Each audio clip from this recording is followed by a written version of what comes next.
Christmas. Is it a pagan tradition that was adopted by early church Christians?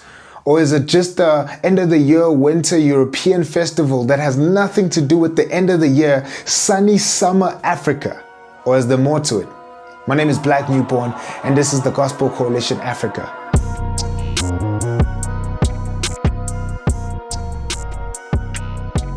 So, if you're a Christian and you're watching this, trust me, I know you've been asked a million times in the many Christmases that you've enjoyed, possibly one of these two questions, if not both.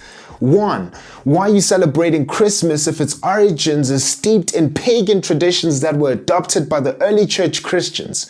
Or secondly, why are you celebrating Christmas if we're not sure about the exact date of Jesus' birth?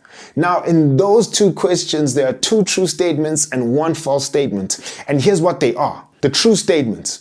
One, it is true that we are not sure about the exact date on which Jesus was born because the Bible does not stipulate that date. But that does not deter us from the real reason why we celebrate Christmas, and we'll speak about that as the video goes on. Secondly, it is true that the lights, the trees, and the hanging ornaments from the trees can be traced all the way back to winter festivals in Europe way before Jesus is even born. But here's what the false statement is, that the early church Christians took a pagan tradition, converted it into a Christian one, namely and known to us today as Christmas.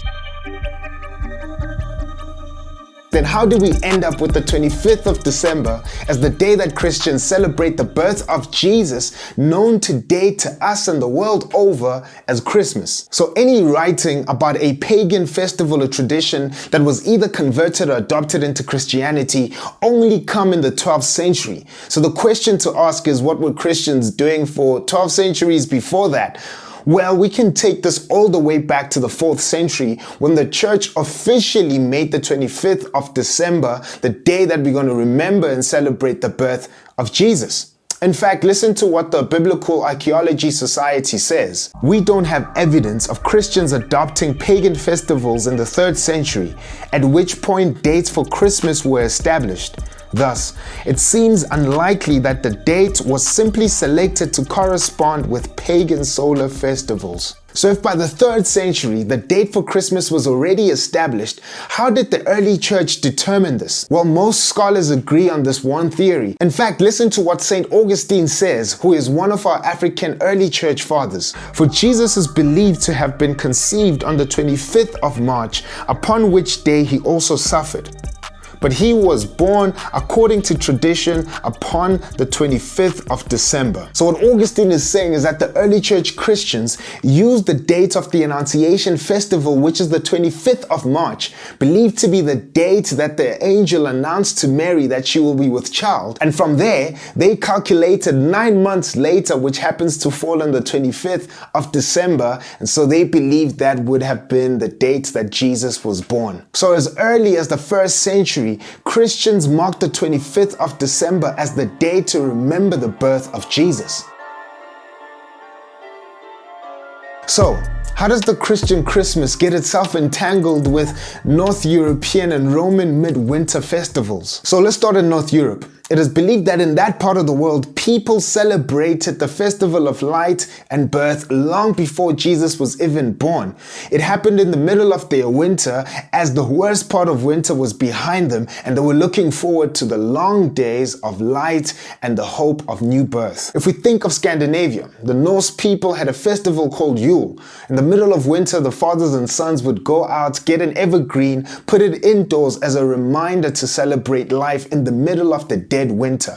They'd also get a log and burn that as hopes for the new future. And with every spark that would come from the log of fire, they would say that is a representation of the amount of livestock that they're anticipating to get in the following year. Now let's go to the Romans. They celebrated Saturnalia, that is named after their god of agriculture, Saturn. And that festival happens to be on the 21st of December. So let's back up a bit. If the early church Christians had determined that the 25th of December was possibly the date on which Jesus was born, and all these other midwinter festivals are happening around the same week, then it's only easy to assume that Christmas is just an adaptation or conversion, possibly, of these pagan festivals. But what we do not assume and are very clear on is that Christmas is indeed a reminder and a celebration of Jesus, who is the light that comes into this darkened world. That Christmas is a reminder and a celebration of Jesus, who is the life that comes into this dead world.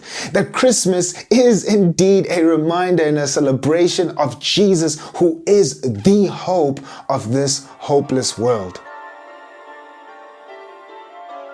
So as the North Europeans use symbols in their midwinter festivals such as evergreen trees, lights and logs to celebrate life, light and the hope of new birth. So centuries later, long after the early church Christians, other Christians would adopt these symbols as a way to remind themselves, and especially those around them, of who is the true light, who is the true life, and who is the true hope of new birth in this world. And that is Jesus, the reason for why we celebrate Christmas. And so to put your mind at ease, since we're talking about symbols, Santa Claus, you'll be glad to know that his origins are actually that of a Christian bishop. People in Holland called him Sinterklaas, which was short for Saint Nicholas. In 1822, an American seminary professor named Clement Clark Moore wrote a poem titled The Night Before Christmas about how Saint Nicholas brings people gifts. In 1863, Thomas Nast, an American cartoonist, reimagined how Saint Nicholas would look like. And so he drew a man with a big belly, a red suit, a long big white beard, and the Santa Claus that we know today was born. So, it's no secret that in Africa, our Christmas does not happen in winter. In fact, it happens during the beautiful African summer. But we have 54 countries in Africa, so that means that Christmas is most likely not celebrated the same throughout all African countries. In fact, here are some fun facts for you. In Ethiopia and Egypt, Christmas is celebrated on the 7th of January because they follow the Julian calendar. In Ghana, Christmas celebration starts on the 1st of December following their cocoa harvest, and it all culminates on the 25th of December. That happens to be the climax of their festivities. In Liberia, they don't have a Santa Claus. Instead, they have the old man baker, or known as the country devil. Instead of going around and giving people presents, he's the one who goes to people to try and get nice things from them. In the DRC, most communities or churches would put on a play that details the story of the Bible right from Adam and Eve up until the birth of Jesus. And as you can imagine, that would take the whole day, but that is something special that they celebrate in their country. In Nigeria and South Africa, that happens to be my country, we don't have a Santa Claus as well. Instead, our big-bellied, red suit, white beard guy is called Father Christmas. And particularly in black communities, we mark our celebration of Christmas with new clothes. So most children would look forward to Christmas Eve, Christmas, Boxing Day, New Year's Eve, and even the 1st of January, because you would traditionally get new outfits for all these days so that you can celebrate the festivities. And another thing that marks our celebrations, we would have communal sharing of food. So you would go door to door to all your neighbors asking for Christmas, meaning you are asking them to share their food with you or whatever treats that they have.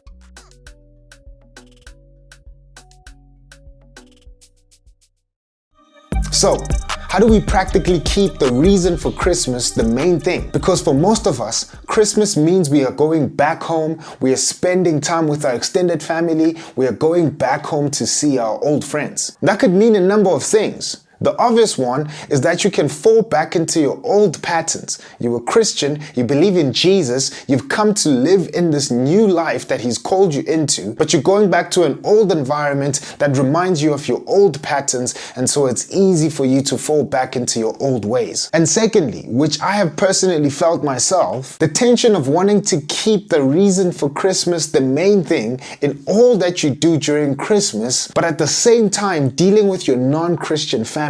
So you feel the push to speak about Jesus and make much of Him, and hopefully even share Him with some of your family members. But because people are excited and having a fun time, they would tend to think that you're uptight and bringing the mood down, and so your natural response is just to retreat. Thirdly, because of the commercialization of Christmas, you might have felt the urge to try and dumb it down, so much so that you have missed the balance and gone to the extreme where you don't even know if you should buy presents or should accept them from other people. So if Christmas is a celebration of life, the life that comes with the life giver himself, Jesus Christ, and life abundantly, life is full of laughter. Life is full of excitement. Life is full of good times. And there's no other season that expresses that so fully like Christmas does for all people. Plus, as Africans, we like to dance, we like to sing, and all of that is part of our Christmas celebrations. So as Christians, let us laugh, let us dance, let us sing music, let us enjoy this time with the people that God has placed around us. Let us be in the festivities and enjoy the life that Jesus gives us and all the good gifts that are in this life given to us by the same Lord and Savior, Jesus Christ. Christmas is also a celebration of light. The true light, Jesus Christ, who comes into this darkened world to rescue people from the kingdom of darkness, to expose its malicious powers that keep people trapped, so that he can give us true liberty. So as African Christians, let us enjoy the singing, the music, the dancing with our family, our friends, old ones and new ones. But remember at the same time that Jesus, who is the true light, has called us to be light in this world as well. So let us not fall into our old patterns of being drunk, of falling for sexual temptation, of being gluttonous with the food that we eat, or even spending money that we did not plan on spending, or even just being unwise and overworking our bodies just for the sake of having fun. But practically, let us make a resolve now that we will have other Christians around us to keep us accountable and for us to keep them accountable as well, and be able to bring the light of Jesus, especially around this time when everybody is together. Lastly, Christmas is about the celebration of hope, and true hope, hope that can be found only in Jesus. As we look back at 2020, we know that it's been a hectic year for many people. But as we look forward, we know that we can be hopeful because Jesus is King and Lord over all. Even if we will still be experiencing the effects of the pandemic, it does not matter. Jesus' will be done and his purposes will be fulfilled for those who love him.